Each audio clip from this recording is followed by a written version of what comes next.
the cap and trade systems that seem to be the sort of the focus of our policy initiatives for CO2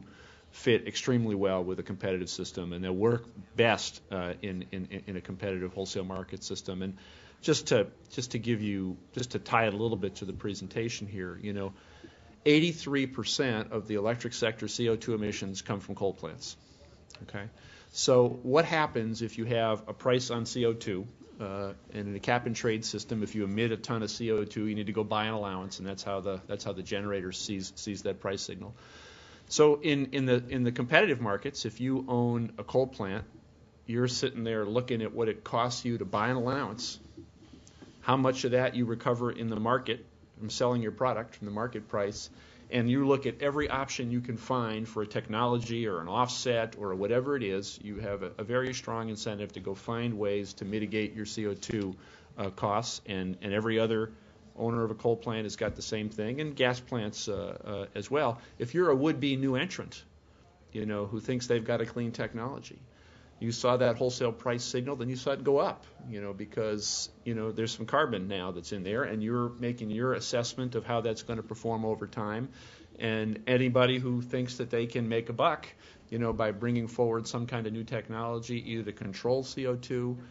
or to build a new generating facility, as a low or a zero carbon facility, has got the facility to do that.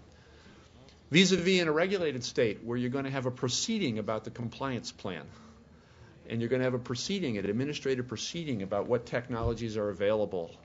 what resources, and you're going to have an 18-month, kind of a thing, and parties are going to intervene, and they're going to do this, that, and the other, but things are going to happen or not happen at the outgrowth of a you pick it how many month kind of proceeding, with an adjudicatory body trying to weigh all these conflicting pieces of evidence from various parties who all have a different interest. And just ask yourself, which do you think is going to get a better outcome? That first model where people are looking, looking at the price signals and looking at what they can do, both new entrants and incumbents, and trying to figure out a way to reduce carbon,